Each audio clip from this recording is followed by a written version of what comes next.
সকলকে স্বাধীনতা দিবসের শুভেচ্ছা। আজকের এই সকালে ৭৮তম স্বাধীনতা দিবস উদযাপনের অনুষ্ঠানে আমি কলেজের অধ্যক্ষ হিসাবে আমন্ত্রিত সমস্ত শিক্ষিকা এবং অতিথিদের কলেজের তরফ থেকে স্বাগত জানাচ্ছি এবং শুভ স্বাধীনতা দিবসের শুভেচ্ছা জানাচ্ছি। স্বাধীনতা দিবস পালন করার মধ্যে দিয়ে আমরা আমাদের পুরনো অতীত ইতিহাসকে স্মরণ করি। স্বাধীনতা দিবস মানে পরাধীনতার দিনগুলোকে স্মরণ করা, যাতে কিনা আমরা এই স্বাধীনতাকে আরো ভালো করে বুঝতে পারি, অনুভব করতে পারি এবং তার মধ্যে সেই পতাকা বহন করে, স্বাধীনতার সেই পতাকা বহন করে সামনের দিনেও চলতে পারি, সেই পতাকাকে দৃঢ়ভাবে উড্ডীন রাখতে পারি। আমরা কোনোভাবেই চাই না যে আবার সেই কালো দিনগুলো ফিরে আসে। এবং এটা তোমরা যারা এই কলেজের ছাত্রী, এটা তোমাদের আংশিক পরিচয়। তোমরা আগামী দিনের শিক্ষিকা, এটা হচ্ছে তোমাদের সম্পূর্ণ পরিচয়। সুতরাং এই মশাল, এই ব্রত তোমাদের আগামী দিনে তোমাদের বিদ্যালয়ে, তোমাদের বাড়ির চারপাশের প্রত্যেকটা ফুলের কুড়ির মধ্যে, শিশুদের মধ্যে প্রথিত করে দিতে হবে, ঢুকিয়ে দিতে হবে, যাতে তারা বড় হয়ে এই স্বাধীনতার প্রকৃত অর্থ বুঝতে পারে এবং এই স্বাধীনতার পতাকাকে আরো সামনে এগিয়ে নিয়ে যেতে পারে নির্ভীকভাবে। অত্যন্ত খারাপ লাগলেও এটা মেনে নেওয়া দরকার। ইতিহাস মানে মেনে নেওয়া নয়, এটা ইতিহাস যে 15ই আগস্ট 1947 সালে যে স্বাধীনতা আমরা অর্জন করেছিলাম, লিটারালি সেটা স্বাধীনতা বলা যায় না। সেখানে যেটা হয়েছিল সেটা হচ্ছে ট্রান্সফার অফ পাওয়ার। স্বাধীনতা অর্জন করতে গেলে যে আন্দোলন, যে লড়াই করার মাধ্যমে সেই স্বাধীনতা ছিনিয়ে নিতে হয়, আমাদের ভারতবর্ষের 15ই আগস্ট 1947 সালে সেটা হয়নি। ইংরেজরা ভয় পেয়ে আর ভারতবর্ষকে নিজেদের কুক্ষিগত করে রাখতে পারবে না বলে একটা চুক্তির মধ্যে দিয়ে পাওয়ার অফ ট্রান্সফার করা হয়েছিল, যার ফলে ভারতবর্ষ সেই সময়ে বিভাজিত হয়েছিল।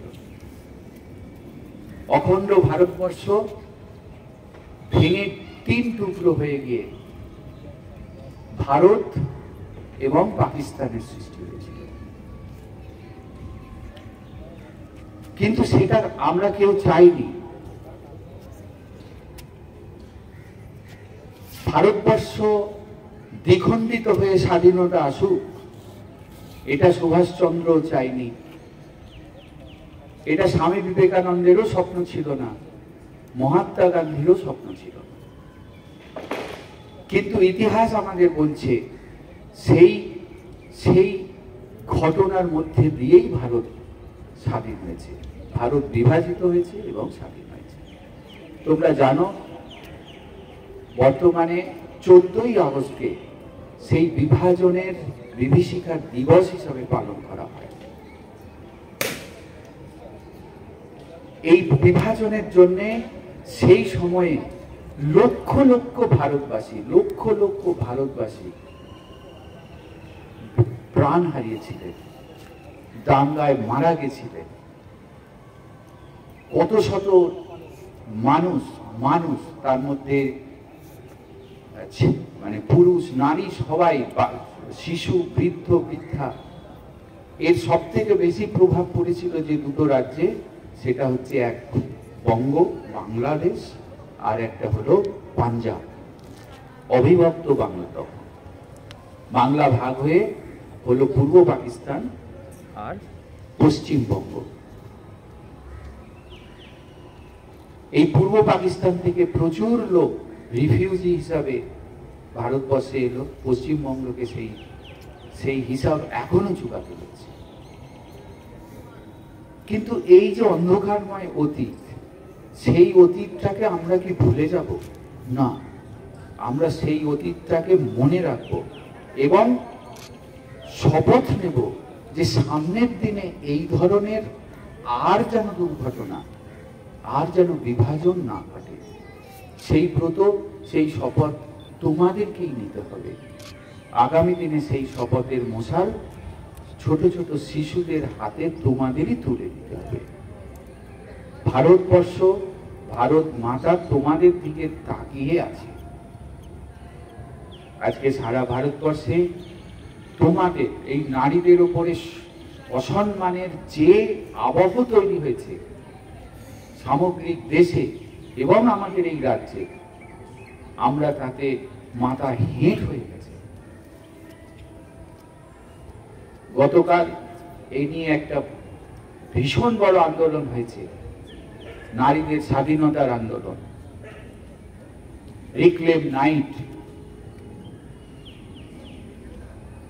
তো সেই আন্দোলন কেন? সেটাও কিন্তু এই স্বাধীনতার ৭৭ বছর পর ৭৮তম স্বাধীনতা দিবসের আগের রাতের প্রাক্কালে নারীদের নিজের সম্মান, নিজের নিরাপত্তা, নিজেদের স্বাধীনতা রক্ষার জন্য রাস্তায় নামতে হবে। এর থেকে বড় ব্যর্থতা স্বাধীনতার দিনে আর কিছু হতে পারে। আমরা লজ্জিত যে আমরা এই স্বাধীন দেশে বাস করছি, যেখানে সরকার নারীদের এই স্বাধীনতা, এই সুরক্ষা দিতে ব্যর্থ। সামনের দিনে এই দায়িত্ব কিন্তু তোমাদেরই তুলে নিতে হবে। যারা এতে জড়িত, যারা এই ধরনের কাজ করবে, যারা এই ধরনের কাজের সঙ্গে যুক্ত থাকবে, তাদেরকে কঠোরতম শাস্তি দিতে হবে। এই দাবি আমাদের আজকের এই স্বাধীনতার প্রাক্কালে আমরা রাখছি এবং এই দাবি, আমার এই আবেদন তোমাদের মাধ্যমে ছড়িয়ে পড়ুক সমস্ত দেশের সমস্ত নারীর মধ্যে। আমরা ভালো আছি, আমরা খুব আছি না, সেটা স্বাধীনতার নয়। আমরা স্বাধীনতা সবাই মিলে সমানভাবে সেটাকে করব, সমস্ত দিক থেকে এইগুলোকে ভাবতে। সুতরাং তোমরা যে পারফরমেন্স করেছো তার মধ্যে দিয়ে সেই জিনিস তোমরা ফুটিয়ে তুলেছো।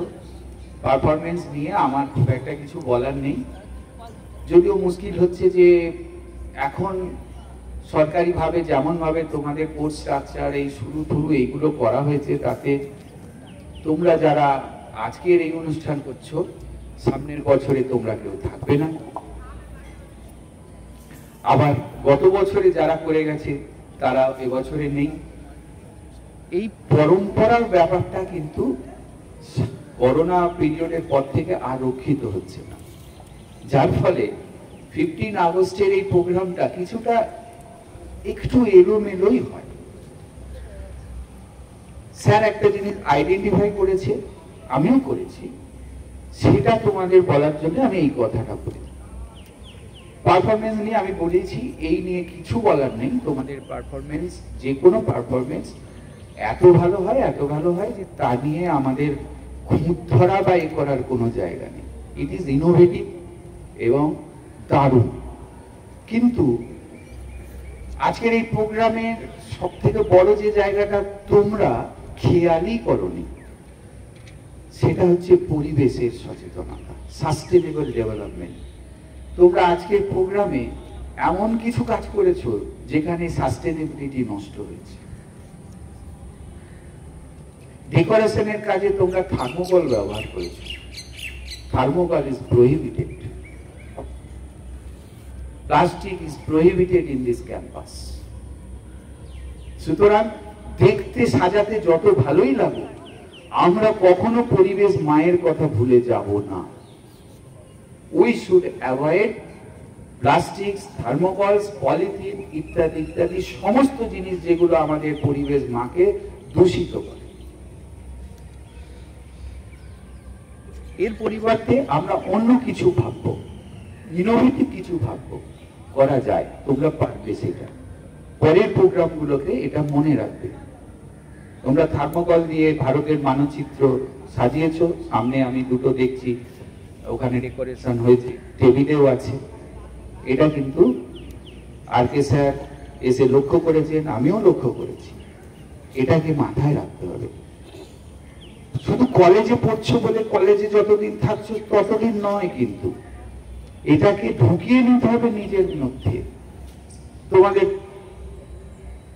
পরীক্ষার সময় আমি গিয়ে মাঝে মাঝে বলি না, জলের ওয়াটার বটল, কে এই ওয়াটার বটল এনেছে? ওয়ান ইউজ প্লাস্টিকের water bottle, it is not allowed. কিন্তু এটা নিজেদের মধ্যে একেবারে ঢুকিয়ে দিতে হবে। নিজের বাড়িতেও এটা মেনটেন করতে হবে, নিজের পাড়াতেও মেনটেন করতে হবে। কারণ পরিবেশ মা তো সব জায়গায়। আমি কলেজে যখন পাঁচিলের ভেতর ঢুকলাম তখন কলেজের নিয়ম বলে আমি পরিবেশ মানবো, আর আমি কলেজ থেকে বাইরে বেরিয়ে গেলেই আমার মতো করে যা ইচ্ছা করবো, এটা চলবে না। হ্যাঁ, আমরা প্লাস্টিককে একেবারে করতে পারবো না, কিন্তু আমরা সেটাকে নিয়ন্ত্রণে নিয়ে আসবো, এটাকে ভাববো। তোমরা জানো ডাইনিং এর ক্ষেত্রে আমরা সমস্ত প্লাস্টিক, থার্মোকল, বাটি এগুলো সমস্ত বন্ধ করতে বলা আছে। তুমি শালপাতার নিয়ে এসো, কাগজের নিয়ে এসো, হ্যাঁ বেশি দাম লাগবে, লাগো। তোমরা দেখেছো যে বাইরের গেস্ট যারা আসে তাদেরকে আমরা প্লাস্টিক দিয়ে ওই টিফিন বা ফুলের তোড়া যখন যায় তখন দেওয়া বন্ধ করেছি। আগের আমাদের স্পোর্টসের ফিজিক্যাল এডুকেশন উইকের প্রোগ্রামে আমরা কাগজের ব্যাগ কিনে নিয়ে আসতে বলেছিলাম, তোমরা নিয়ে এসছো, করেছো কেন? এই জন্য। সুতরাং সব দিকটাই ভাবতে হবে। স্বাধীনতা কে ধরে রাখতে জানতে হয়। স্বাধীনতা মানে আমাদের শুধু নাগরিক অধিকার ভোগ করার নয়। স্বাধীনতা, স্বাধীনতা মানে নাগরিক দায়িত্ব পালন করারও কথা। সেই স্বাধীনতা, সেই বার্তাই আমাদের দেয়। সুতরাং এইটাকে মাথায় রাখতে হবে। আর সব থেকে শেষে তোমাদের জন্য যেটা বলার, আগামী দিনে তোমরাও স্কুলে শিক্ষক শিক্ষিকা হিসাবে জয়েন করবে, কাজ করবে। সেখানেও কিন্তু এই যে ব্রত, এই আদর্শ, সেটা কিন্তু স্টুডেন্টদের মধ্যে ছড়িয়ে দিতে হবে, একেবারে প্রথিত করে দিতে হবে। এবং এই জন্য এই ধরনের প্রোগ্রাম কিন্তু তোমাদের নিজেকে দায়িত্ব নিয়ে তৈরি করতে হবে। স্কুলে কিন্তু পাবে না, অন্য অনেক টিচার এসে তাদের হেল্প পাবে না। তোমাকে এই ফ্ল্যাগ হোস্টিং এর জন্য দড়ি বাঁধা, ফ্ল্যাগকে ঠিক করা, এভরি ডেকোরেশন সব স্টুডেন্টদের দিয়েই করাতে হবে। তুমি একক লিডার হিসাবে করতে হবে। সুতরাং ইনভলভমেন্ট খুব ইম্পর্টেন্ট। আমরা যার জন্য বলি প্রত্যেকটা মেয়ে কোনো না কোনো একটা কাজে ইনভলভ হবে, তবে শিখতে পারবে। আজকে এই প্রোগ্রামে ইনভলভ হয়ে যে লার্নিং করছো সেটা হচ্ছে ট্রু লার্নিং। এই লার্নিং কিন্তু জীবনে কোনোদিন ভুলবে না। পরিবর্তে তুমি একটা বইয়ের এই সারাদিনের প্রোগ্রামের লেখা বিবরণ পড়ে নিতে পারবে, পড়ে নিলেই তো জানতে পারবে। But that was not true learning. This is learning by doing. সুতরাং প্রত্যেকে অংশ নিতে হবে, প্রত্যেককে এগিয়ে আসতে হবে, দায়িত্ব নিতে হবে, দায়িত্ব পালন। সেই শিক্ষার জন্যেই এই আমাদের আয়োজন। সবাইকে আবার আন্তরিক শুভেচ্ছা জানিয়ে সবাই ভালো থাকো, সুস্থ থাকো, নিজেদের সুরক্ষিত রাখো, এই বলে সবাইকে আবার একটা শুভকামনা জানিয়ে, ধন্যবাদ জানিয়ে আজকের বক্তব্য শেষ করছি।